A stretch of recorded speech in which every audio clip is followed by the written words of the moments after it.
¿Todo es lo que parece? ¿O no todo es lo que parece?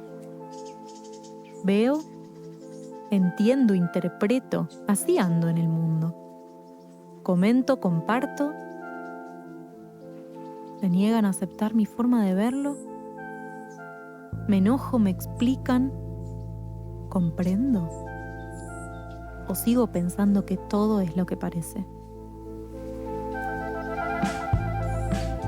¡Ay, qué enigmática me vine hoy! Hola, soy Ceci Bona, esto es Audiolibros ¿Por qué leer? ¿Por qué arranqué así de enigmática? Porque vamos a compartir una historia de Edgar Allan Poe desde septiembre del año 2021 que no subía un cuento de este autor que publicó La Esfinge en el año 1846 en una revista y que hoy llega a nuestros oídos a través de Audiolibros ¿Por qué leer?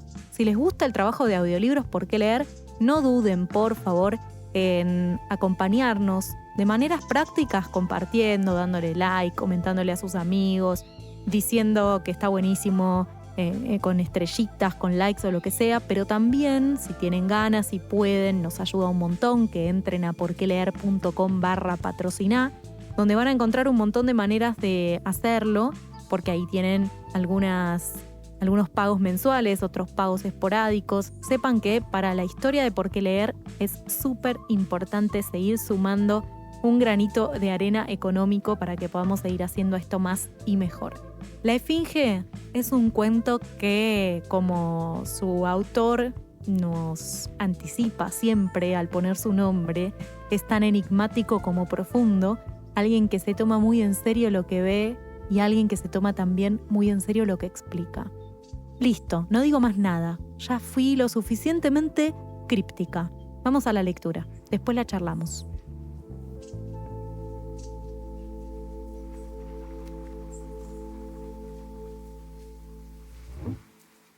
Durante el espantoso reinado del cólera en Nueva York, acepté la invitación de un pariente a pasar 15 días en el retiro de su Comfortable Cottage a orillas del Hudson. Teníamos allí todos los habituales medios de diversión veraniegos y vagabundeando por los bosques con nuestros cuadernos de diseño, navegando, pescando, bañándonos, con la música y los libros, hubiéramos pasado bastante bien el tiempo, de no ser por las temibles noticias que nos llegaban todas las mañanas de la populosa ciudad. No transcurría un día sin que nos trajeran nuevas de la muerte de algún conocido. Por lo tanto, como la mortalidad aumentaba, aprendimos a esperar diariamente la pérdida de algún amigo. Al fin temblábamos ante la cercanía de cada mensajero. El mismo aire del sur nos parecía impregnado de muerte. Este paralizante pensamiento se apoderó de mi alma toda. No podía hablar, ni pensar, ni soñar en nada. Mi huésped era de temperamento menos excitable, y aunque su ánimo estaba muy deprimido, se esforzaba por confortar el mío. En ningún momento lo imaginario afectaba su intelecto, bien nutrido de filosofía. Estaba suficientemente vivo para los terrores concretos, pero sus sombras no lo atemorizaban. Sus intentos por sacarme del estado de anormal melancolía en que me hallaba sumido fueron frustrados en gran medida por ciertos volúmenes que yo había encontrado en su biblioteca. Por su índole, tenían fuerza suficiente para hacer germinar cualquier simiente de superstición hereditaria que se hallara latente en mi pecho. Había estado leyendo estos libros sin que él lo supiese, y por lo tanto, le resultaba imposible explicarse a veces las violentas impresiones que habían hecho en mi fantasía.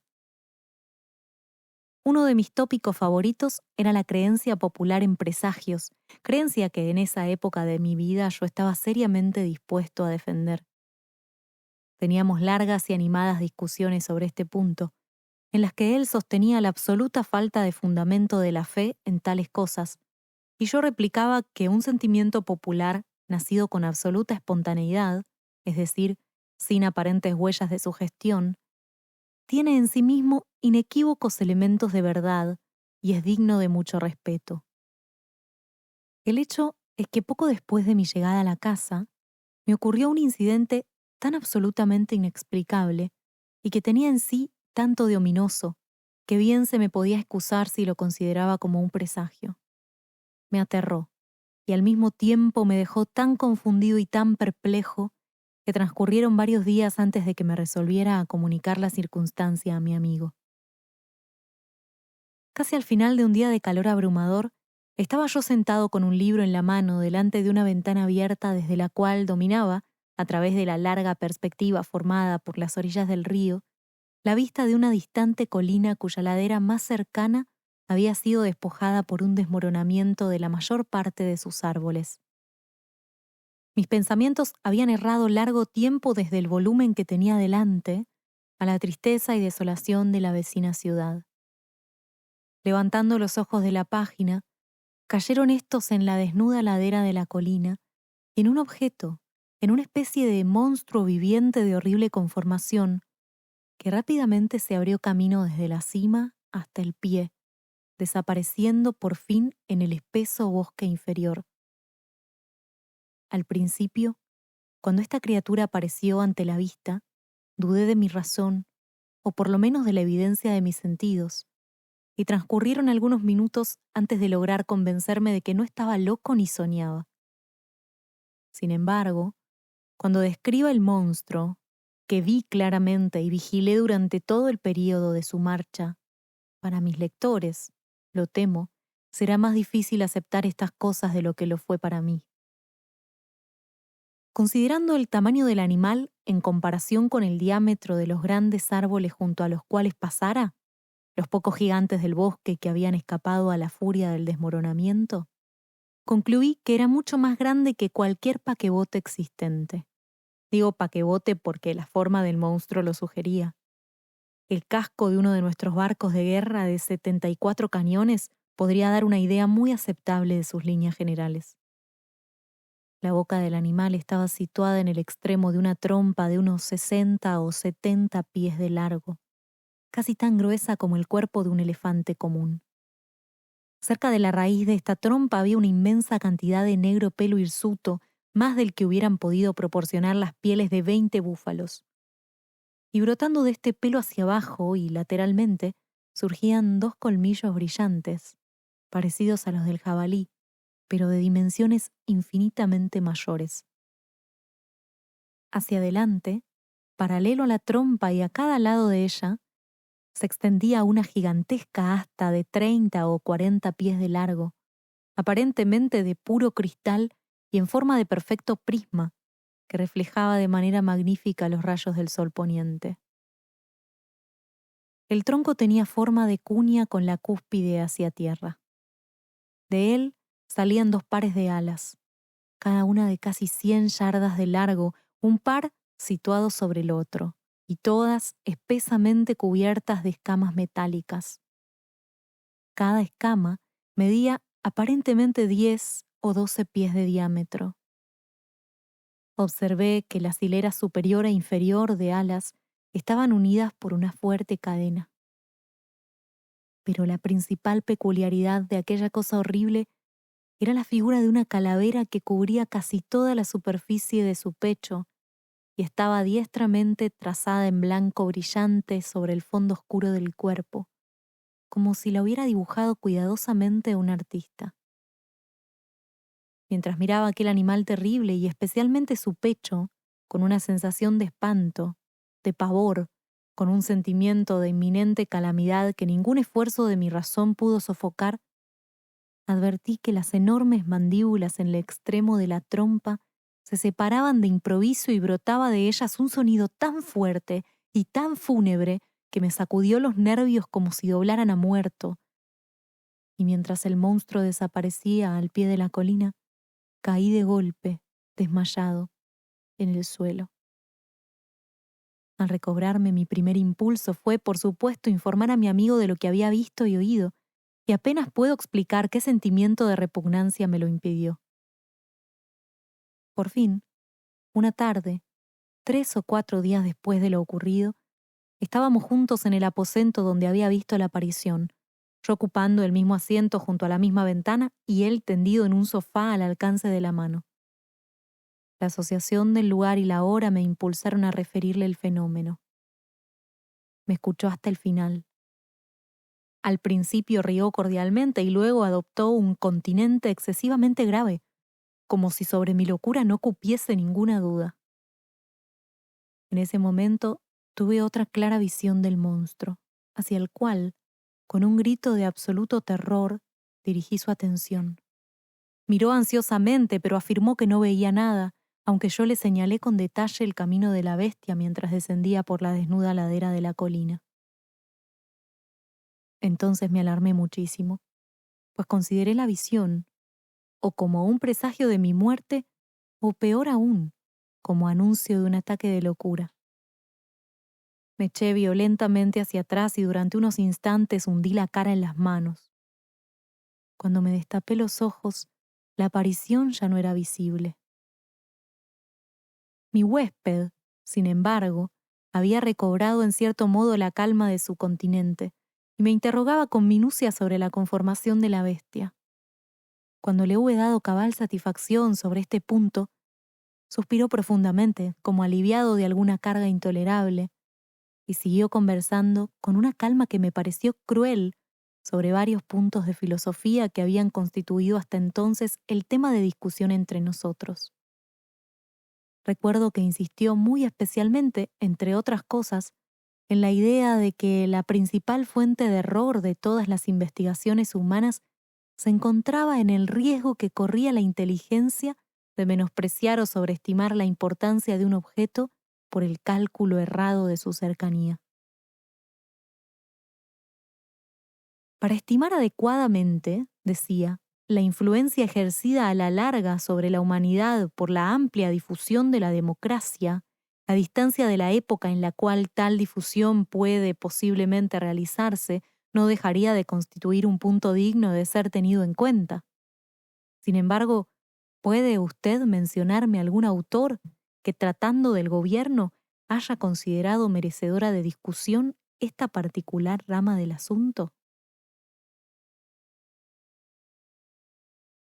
Aquí se detuvo un momento, se acercó a una biblioteca y sacó una de las comunes sinopsis de historia natural. Pidiéndome que intercambiáramos nuestros asientos para poder distinguir mejor los menudos caracteres del volumen, se sentó en mi sillón junto a la ventana y, abriendo el libro, prosiguió su discurso en el mismo tono que antes. De no ser por su extraordinaria minucia, dijo, en la descripción del monstruo quizá no hubiera tenido nunca la posibilidad de mostrarle de qué se trata. En primer lugar, permítame que le lea una sencilla descripción del género Sphinx, de la familia Crepuscularia, del orden Lepidoptera, de la clase Insecta o insectos. La descripción dice lo siguiente: 4 alas membranosas cubiertas de pequeñas escamas coloreadas de apariencia metálica, boca en forma de trompa enrollada, formada por una prolongación de las quijadas, sobre cuyos lados se encuentran rudimentos de mandíbulas y palpos vellosos. Las alas inferiores unidas a las superiores por un pelo rígido, antenas en forma de garrote alargado, prismático, abdomen en punta. La esfinge calavera ha ocasionado gran terror en el vulgo en otros tiempos, por una especie de grito melancólico que profiere y por la insignia de muerte que lleva en el corcelete. Aquí cerró el libro y se reclinó en el asiento, adoptando la misma posición que yo ocupara en el momento de contemplar el monstruo. «Ah, aquí está», exclamó entonces. «Vuelve a subir la ladera de la colina y es una criatura de apariencia muy notable. Lo admito. De todos modos, no es tan grande ni está tan lejos como usted lo imaginaba. Pues el hecho es que, mientras sube retorciéndose por este hilo que alguna araña ha tejido a lo largo del marco de la ventana, considero que debe tener la 16ª parte de una pulgada de longitud, y que a esa misma distancia, aproximadamente, se encuentra de mis pupilas».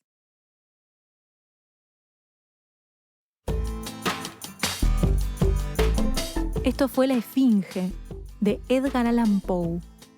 Año del cuento, 1846. Creo que estamos todos en condiciones de dibujar al monstruo, ¿no?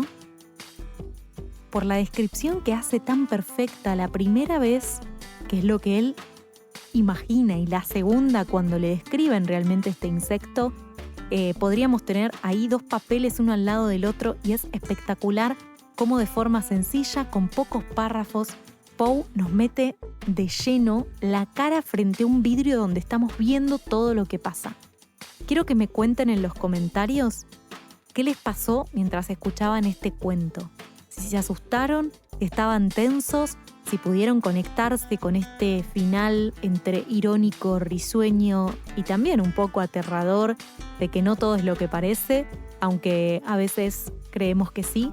Quiero escucharlos, quiero leerlos, quiero que me cuenten en @porqueleerok en las redes sociales. No se olviden de seguir a Por qué Leer ahí en Instagram, en YouTube, en Facebook, en Twitter, porque así podemos seguir sumando personas a la comunidad. Quiero agradecerle a Dani Fernández, que es quien edita este podcast, danirap.f o Activando Producciones Proyecto en redes sociales. Lo buscan ahí, lo siguen, le piden presupuesto para trabajos de edición que necesiten. Y también agradecerle a Sime González, que es nuestra productora ahora en este podcast, que está atrás de la parte técnica, de que todo salga bien, de la parte y que está atrás de la parte operativa, encargada de que todo salga bien. Así que gracias, Sime González, por tu trabajo. Y ahí ven cómo despacito, a medida que vamos creciendo, podemos seguir sumando personas al equipo. Gracias por sumarse, gracias a ustedes por escuchar. Y listo, llegamos al final. Hasta la próxima lectura. Chau.